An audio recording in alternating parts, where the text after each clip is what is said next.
So, good morning, everyone. Today we will start our unit number 5, that is cathode ray oscilloscope and cathode ray oscilloscope and digital storage oscillo- oscilloscope. So cathode ray oscilloscope जो है students, इस जो chapter में हम लोग इसका block diagram देखेंगे। इसमें हम लोग देखेंगे कैथोड रे ट्यूब क्या होता है, इसके कंट्रोल्स क्या होते हैं सीआरओ के, इसमें इलेक्ट्रोस्टैटिक और मैग्नेटिक डिफ्लेक्शंस कैसे होते हैं, एक्स एंड वाई एम्पलीफायर्स का वर्क क्या होता है और लिसोजियस पैटर्न। सो सबसे पहले गाइस हम लोग इस चैप्टर का जो फर्स्ट पार्ट है that is C R O. C R O देखिए, सी आर ओ का फुल फॉर्म ही है कैथोड रे ऑसिलोस्कोप। ठीक है, आप लोग इस चीज को समझने की कोशिश कीजिए। What is CRO? CRO is nothing but the is cathode ray oscilloscope.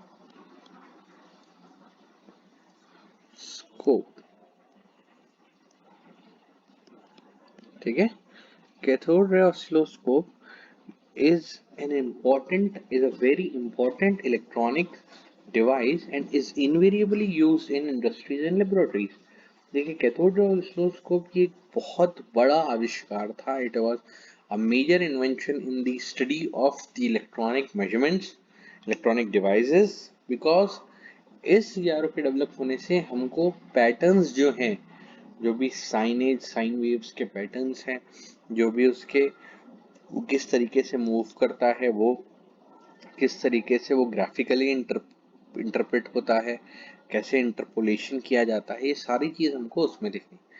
The extremely small inertia effect associated with a beam electrons enables such a beam to be used for the following changes in the instantaneous value of rapidly varying currents.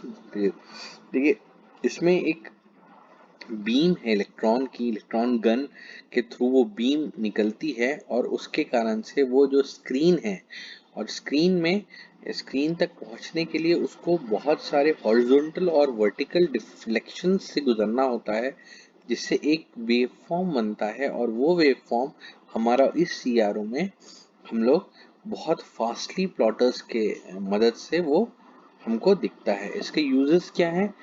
ये CRO एक means है varying voltage या time varying voltage को दिखाने का, और CRO एक universal tool है इलेक्ट्रिकल और इलेक्ट्रॉनिक इन्वेस्टिगेशंस के लिए गाइस। ठीक है, सीआरओ जो होता है वो ऑपरेट करता है वोल्टेजेस में। However, it is possible to convert current, strain, acceleration, pressure, and other physical quantity into voltage with the help of transducer, and thus to present visual representation of a wide variety of dynamic phenomenon on CROs. सीधी सी बात देखिए, हम लोग सिर्फ और सिर्फ जो CRO है वो किस पे ऑपरेट करता है? वोल्टेजेस पे, but with the help of the transducers. Transducers एक ऐसा इलेक्ट्रॉनिक डिवाइस है जो कि एक फॉर्म ऑफ एनर्जी को दूसरे फॉर्म ऑफ एनर्जी में क्या कर देता है? कन्वर्ट कर देता है। और लाइक करंट है, स्ट्रेन है, एक्सेलरेशन है, प्रेशर है, इन सारे फिजिकल क्वांटिटीज को वो किस में बदल देगा? वोल्टेज में। और हमको वो वोल्टेज का रिप्रेजेंटेशन हमारे सीआरओ में दिख जाएगा। सीआरओ और क्या काम आता है सीआरओ का? आप सबसे ज्यादा समय आपने सीआरओ को मेडिकल जो यूनिट्स होते हैं आप वहां पर देखते हैं। जब हम देखते हैं कि कोई भी एक पेशेंट है जिसमें जिसका हमको ये देखना है कि इसकी पल्सेशंस प्रॉपर चल रही है कि नहीं, वो उसके वर्क कर रहा है कि नहीं, तो उसको हम लोग कनेक्ट करते हैं सीआरओ से। और सीआरओ के थ्रू हम देख सकते हैं कि वो अगर एक प्रॉपर साइनसोइडल वेवफॉर्म जनरेट कर रहा है तो it means he is breathing properly. और अगर वो एक फ्लैट लाइन शो कर रहा है तो that means there is nothing called pulsations in the body of the patients, और हम ये समझ जाते हैं कि ही इज नो मोर। सो हम लोग टाइम वेरिंग जो क्वांटिटीज हैं बहुत लो फ्रिक्वेंसी रेंज की रेडियो फ्रिक्वेंसीज के लिए बहुत ज़्यादा कारगर साबित होता है गाइज। ये this is the cathode ray oscilloscope. CRT cathode ray tube, cathode ray oscilloscope जो है कैथोड रे ट्यूब और जो उसके एडिशनल सर्कुलेटरी ऑपरेट हैं मेन पार्ट्स हैं वो हम लोग देखेंगे। और CRT का हम लोग डायग्राम भी देखेंगे कि किस तरीके से CRT हमारा जो है वो काम करता है। सो CRT means cathode ray tube. तो देखिए जो कैथोड रे ट्यूब है वो उसके main parts main parts of CRT that is cathode ray tube। तो इसके मेन पार्ट में सबसे पहला जो मेन पार्ट है that is the electron gun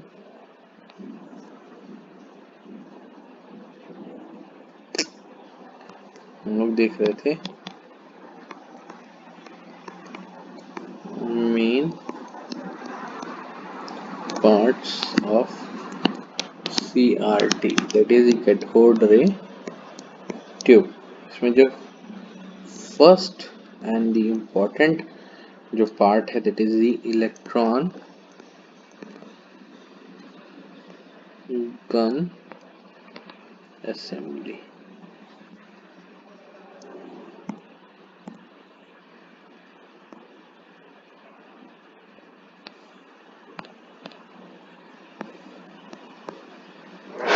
gun assembly जो दूसरा इम्पोर्टेंट पार्ट है that is deflection plate assembly. तीसरा जो इम्पोर्टेंट पार्ट है वो है फ्लोरोसेंट स्क्रीन। चौथा जो इम्पोर्टेंट पार्ट है गाइस वो है हमारा glass envelope.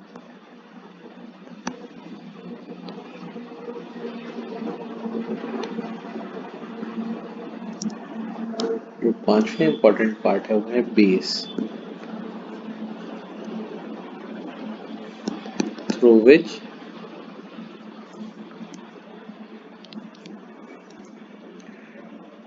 connections are made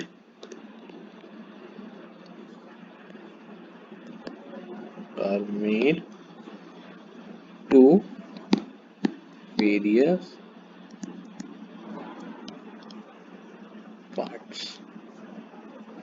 ठीक है, अब ये है इनके 5 मेन पार्ट क्योंकि अब हम डायग्रामेटिकली इसको ड्रॉ करके समझने की कोशिश करेंगे कि what is the actual diagram और जो जो हम लोग पार्ट्स अभी तक हमने डिस्कस किया वो क्या है। सो देखिए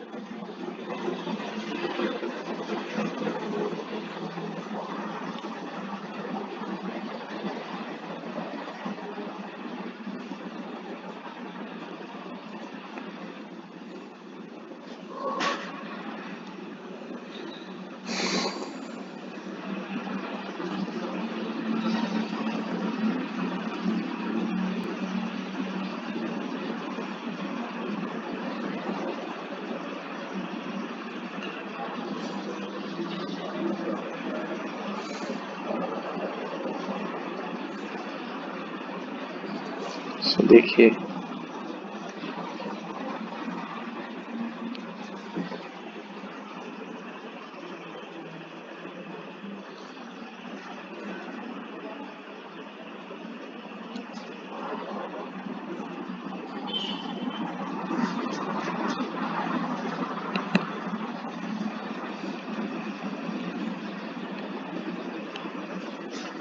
इसको बहुत अच्छे से समझने की कोशिश करिएगा आप सब, हाउ इट वर्क्स।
देखिए हम अभी एकदम स्टेप बाय स्टेप डायग्राम बना रहे हैं गाइस, इसको आप लोगों को समझना बहुत ज़्यादा ज़रूरी है।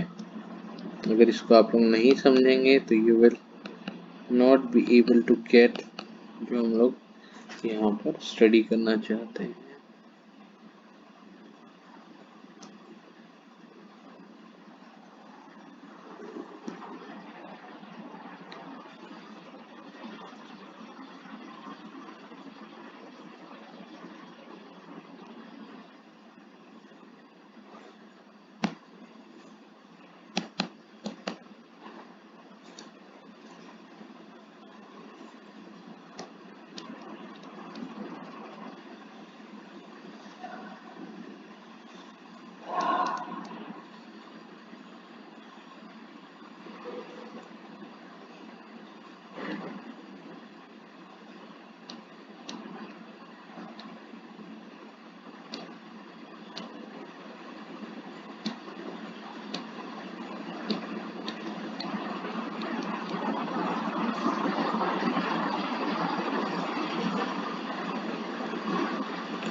हो गया। अब देखिए हम लोग एक एक करके इसका नामकरण करेंगे।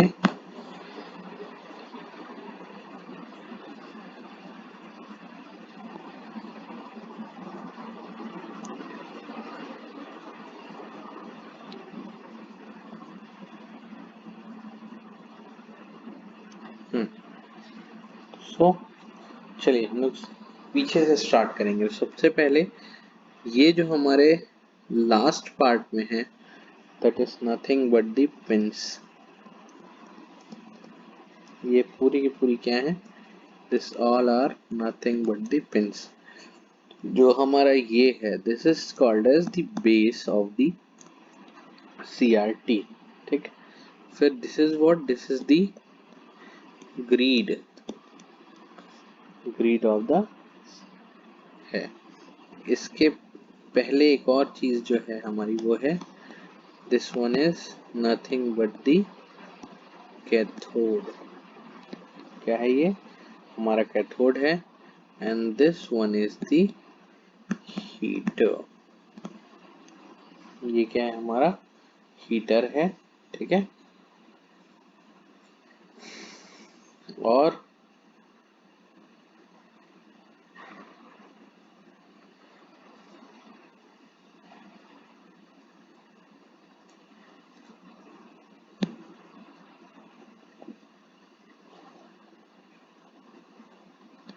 देखिए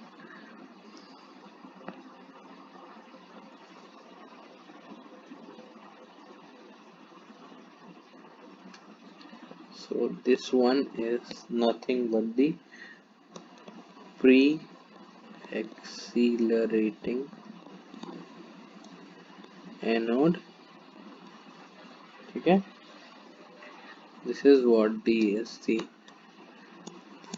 focusing anode। ठीक है,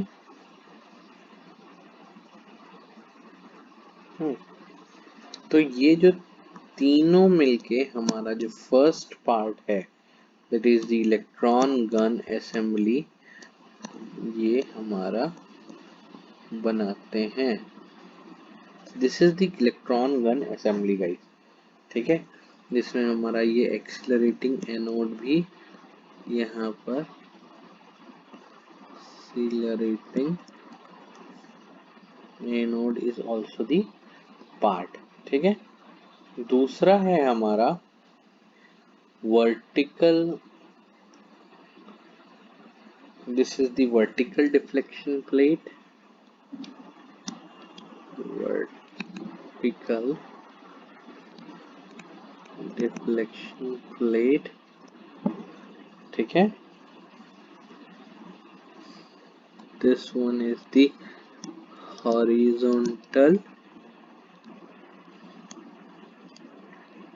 deflection plate and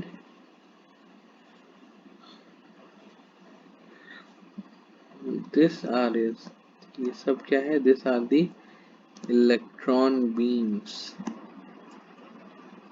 electron beam है। and this one is the phosphor screen। so this is the entire means the internal structure of a CRT। यहाँ पर हम लिख सकते हैं, this is what is the internal structure of the CRT। अब हम लोग इसको लाइन बाय लाइन समझने की कोशिश करेंगे कि किसका क्या काम है, जिससे कि आप लोगों को चीजें आसान हो जाएगी। तो ये जो हमारा सबसे पहले जो हमारा CRT का ट्यूब है, वो कैथोड रे ट्यूब जिसको हम बोलते हैं, इसको हम लोग कंप्लीटली हम लोग क्या करते हैं? इवैक्यूएट करते हैं। इवैक्यूएट करने का मतलब होता है इसको हम लोग पूरे फुल्ली वैक्यूम क्रिएट करते हैं। इसमें क्या करते हैं हम लोग? इसको वैक्यूम क्रिएट करते हैं। वैक्यूम क्रिएट करने का क्या फायदा होता है? वैक्यूम क्रिएट करने से इसका जो प्रेशर है वो हम लोग कितना रख लेते हैं? 10 टू द पावर -9 atm। अब वो वैक्यूम क्रिएट करने का फायदा ये है कि जब उसमें किसी भी प्रकार का डिफ्लेक्शन नहीं होगा तो हम अपने अकॉर्डिंगली जिस भी डायरेक्शन में वर्टिकल हो हॉरिजॉन्टल हो, जिस भी डायरेक्शन में हम इसको मूव करना चाहें हम लोग इलेक्ट्रॉन गन को मूव कर सकते हैं। तो सबसे पहला इलेक्ट्रॉन गन असेंबली है। ये क्या करता है, electron gun assembly produces a sharply focused beam of electron which are accelerated to a high velocities। ये जो हमारा इलेक्ट्रॉन बीम है, इलेक्ट्रॉन गन असेंबली है, ये क्या करता है, ये एक स्ट्रॉन्ग इलेक्ट्रॉन बीम हमारी प्रोड्यूस करता है और प्रोड्यूस करके ये एक्सेलरेट किया जाता है with the help of pre accelerating anode and focusing anode से। ठीक है, और इतना सफिशिएंट एनर्जी इसको दिया जाता है ताकि ये एक ल्यूमिनस स्पॉट इस स्क्रीन में क्या करे, क्रिएट करे। इस स्क्रीन फॉस्फर स्क्रीन में ये एक प्रॉपर जो हमारा ल्यूमिनस स्पॉट इस स्क्रीन में प्रोड्यूस करे। ठीक है, ये हो गया। दूसरा हमारा जो इलेक्ट्रोस्टैटिक डिफ्लेक्शन प्लेट्स है, एक हॉरिजॉन्टल डिफ्लेक्शन प्लेट है और एक वर्टिकल डिफ्लेक्शन प्लेट है। तो वोल्टेज जो है ये दोनों ही प्लेट में अप्लाई की जाती है ताकि हम लोग बीम को डिफ्लेक्ट कर सकें। एक one pair of plate moves the beam vertically up and down, other plate moves the beam horizontally. ठीक है, एक बीम जो है वो आपको अप एंड डाउन करती है प्लेट, और दूसरी प्लेट जो है वो हॉरिजॉन्टली मूव करती है। और इस मूवमेंट को हम लोग जो है बीम को इस तरीके से पोजीशन करते हैं ताकि जो हमारा मैक्सिमम जो गन है वो हमारे स्क्रीन में क्या हो जाए, प्रोड्यूस हो जाएगा इस। ठीक है, दूसरा जो है हमारा फ्लोरोसेंट स्क्रीन है। ये जो फ्लोरोसेंट स्क्रीन है, ये स्क्रीन को क्या करता है हमारा, ये स्क्रीन में to make the fluorescent phosphorus are use phosphorus. ये स्क्रीन को फ्लोरोसेंट बनाने के लिए हम लोग इसमें किसका इस्तेमाल करें, फॉस्फोरस को करते हैं। ये जो फॉस्फोर है ये क्या करता है, काइनेटिक एनर्जी को एब्जॉर्ब करता है और इलेक्ट्रॉन्स को बम्बार्ड करता है ताकि ये फिर से रीमीट करें और एक ब्राइट स्पॉट क्रिएट किया जा सके। इसमें हम लोग बहुत सारे मटेरियल्स जैसे कैल्शियम, टंगस्टेट, जिंक सिलिकेट, इन सबको इस्तेमाल करते हैं। इसका जो कलर है वो स्क्रीन के मटेरियल के ऊपर डिपेंड करता है। इसके बाद जो नेक्स्ट पार्ट है इसका, वो है हमारा क्या, ग्लास एनवलप। ये जो ग्लास एनवलप है, ये इसको मैंने बताया कि इसको हम लोग इवैक्यूएट करते हैं, वैक्यूम क्रिएट करते हैं और 10⁻⁻⁸ atm के अप्रोक्सीमेटली इसका जो बेस है ये हो गया इसका glass envelope.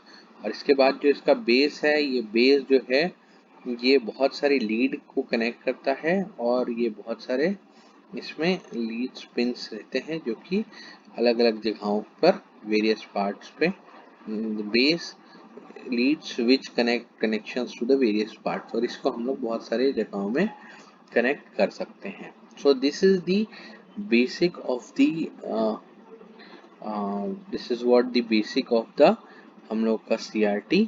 In the next lecture guys what will do, हम लोग नेक्स्ट लेक्चर में देखेंगे, एक बार इसको रिवाइज कर लेंगे और रिवाइज करने के बाद हम लोग इसको देखेंगे कि what is the block diagram of the CRO। ठीक है, so till then thank you।